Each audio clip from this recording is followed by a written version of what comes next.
এবং মুক্তিযোদ্ধার সন্তানেরা শামসু ভাইকে তার গুরুত্বপূর্ণ বক্তব্য দেওয়ার জন্য।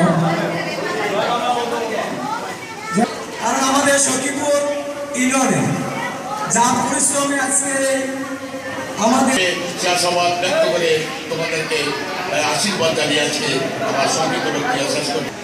সেই ভাই শহীদুল্লাহ 17 জন রাজাকার পাঠিয়েছিল এই এলাকার থেকে, আমি নাম বলবো না, পাঠিয়েছিল তাদের